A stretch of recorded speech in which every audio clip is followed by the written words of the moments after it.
Welcome to the Liquid Sports Show, and this is the Champions League final preview in Munich. Of course, being played between PSG and Inter Milan. So one of these two teams, of course, is going to be the Europe champion. Very interesting because now this is the second time Inter Milan are reaching the Champions League final in a span of 3 or so years, right? Yeah. And for PSG, I think they were knocked out by Bayern.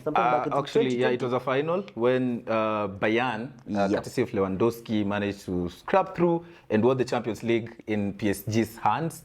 A final which was good to watch because it was very interesting. I remember PSG having hit the woodwork a number of times, but yeah, it is what it is. So yeah. I know everybody is excited, so we are, but after Saturday, I know it's going to be a lot of boredom. Of course, so people will be playing cards, others will be playing Ludo.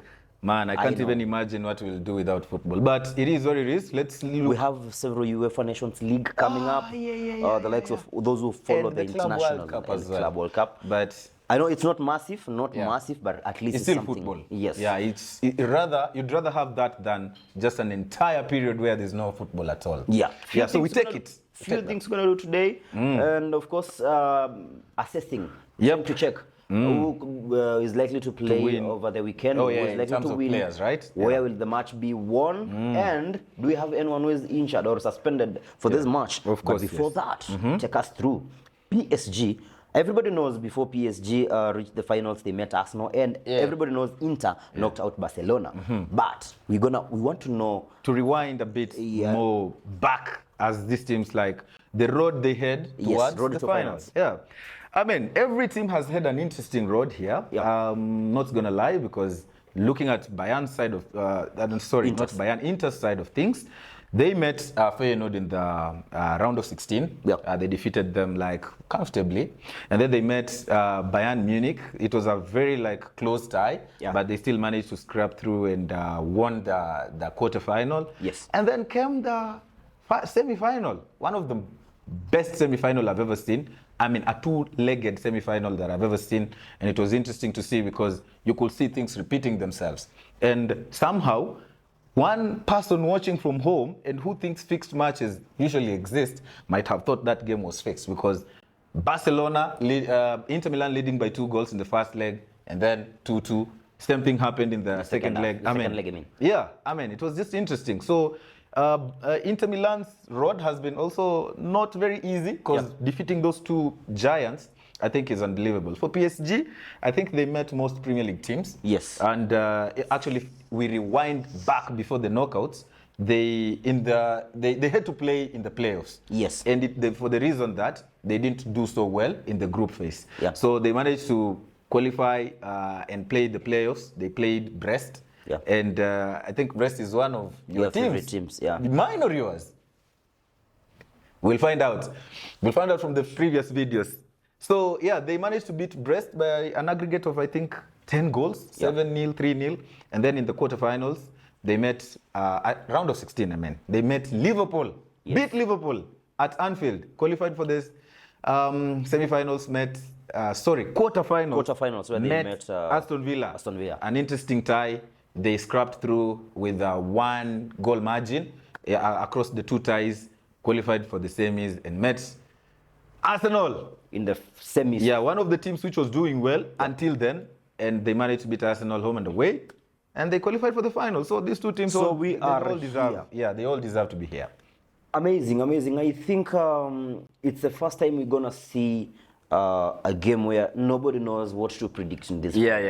Actually, because people thought PSG against Arsenal are gonna through easily, and many thought the attack we have, the likes of Yamal up against Rafinha, Inter cannot contain them, but it happened, and now we are here. We're gonna have a quick look at maybe team news, but I think not much to cover for the team news, right? For the team news, I think it's only one player, Presnel Kimpembe for PSG. For PSG is likely to be out. I doubt if Inter Milan have. No, actually, Inter Milan's doubts were on Pavard. Pavard, I think, was Pavard doubt. Is expected to return. Yeah, but he could be returning for the final, which is good to see. And we like finals like this because a team which has all the players available, we hope for an entertaining game. So yeah, maybe if we just look at the strengths of this team in terms of the players, and for Inter Milan, I think they have a good goalkeeper in Jan Sommer. It is actually a formation of, we understand Inter uses mostly back three. Yes, so it's they do. 3-5-2, something like that. Mimicking 4-3-3. Yes. Interesting because not many people understand how back three works. Maybe you take us through quick one. I think having maybe watched a lot of back three football this season, especially being a Man United fan, having watched Amorim, in these kinds of formations, this team tends to like thrive in the wings because the wing backs have a lot of work to do, and that is why we saw for Dumfries' case, or Dumfries, I don't know, whichever way you want to call him, he did so well in the semi-final against Barcelona, and it's because you get like a free roll on the wing. You track back, you defend, and then you attack. And that is the strength of the teams that play with the back three, because they contain pressure with the three defenders, and then they attack you from the wings most of the time. So it's like a counter-attack kind of thing. And no sooner... When it happens like when you're defending the back three, is what happens with the full backs.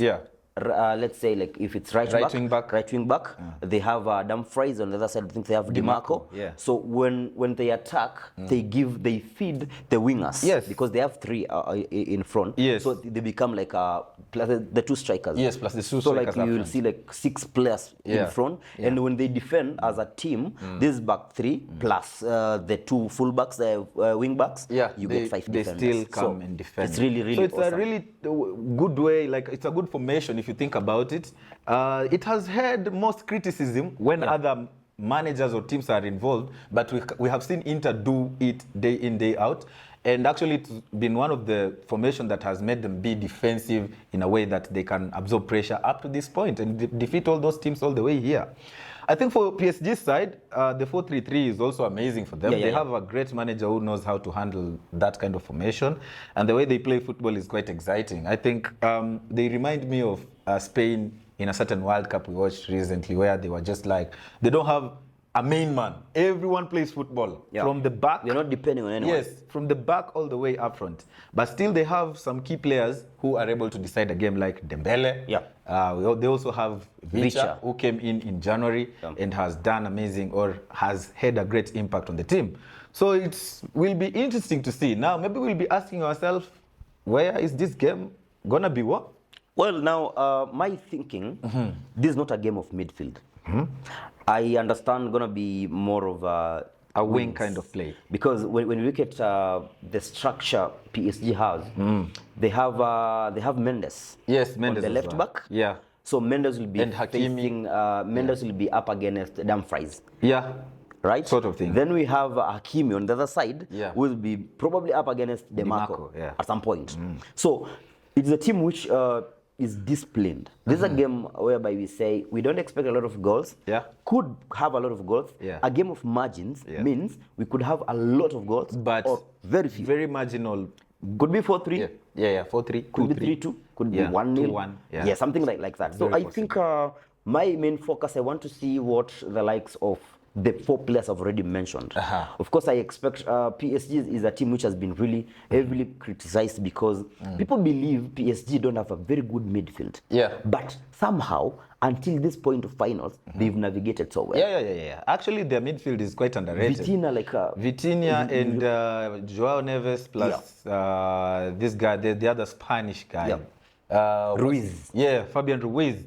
They are so underrated. I mean, and that's why I'm telling you that when you look at them as a team, you will not call out any star player, but they still like the work rate, the way they press, the way they move the ball is just so underrated. But in the midfield, once again, looking at Inter Milan. They have Barella. They have Barella and some Chanaloglu. And because Mkhitaryan is also there, has been like inverted. So I think we didn't see so much of Barella in the second leg, but Mickey was somehow we could see him in the second half how he performed. But you know, in those kinds of positions where Barella is playing, you will hardly feel him.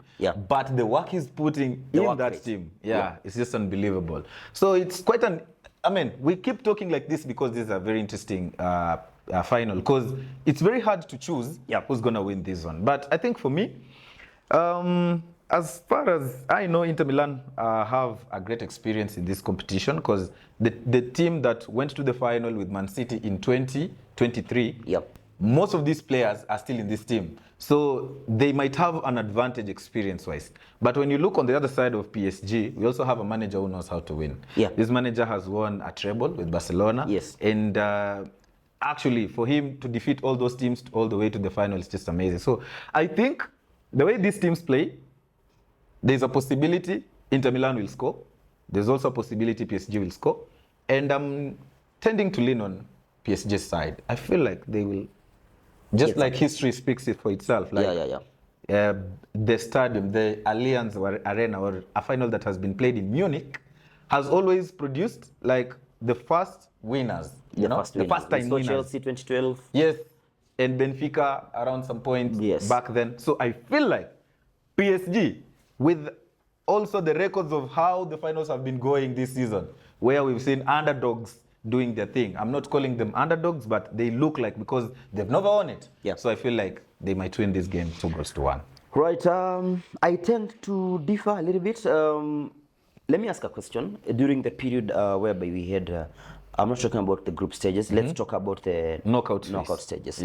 Which team, whether in currently in the final or not, which team had the best attack? Which team had the best attack in the knockout phase? Barcelona. Yes. But somehow, Inter Milan managed to contain them. Games are different, my brother. Games are different, but I mean, you've watched any football coming from Italian league. Italian league is known for defense. They're so good. For sure. That's a big point, because even before the knockouts, in group phase, I think Inter Milan were amongst the teams that had conceded less goals. Exactly. Right, So I'm not trying to write off PSG. It's a tough match, I know. But then again, you see, Inter Milan, they know this is the time. They were denied Scudetto by Lukaku for the third time. It happened in the Europa League, it happened in the Champions League, but this time in Europa in Champions League, Lukaku was playing for Inter Milan. And he denied them. I remember. Now playing for Napoli, once again he denied them. And I think I expect PSG to score. Like you said, I expect Inter also to score. But then again, who scores first? Inter Milan can collapse to pressure, like can succumb to pressure anytime. They can lead 2-0. We've seen it against Barcelona. But then again, I think what now tactically, what Inter will do, PSG are very fast. They move the ball so swift and fast.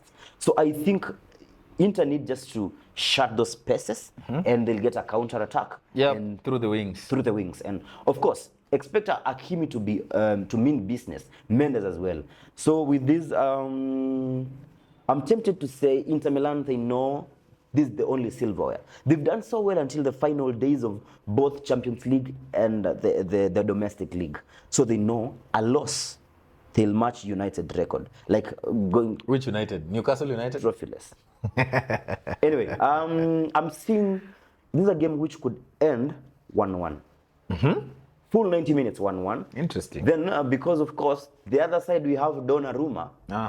He can win the match for them. But if it goes just normal 90 minutes and we get a winner from here, I'm picking Inter Milan to get this a 2-1.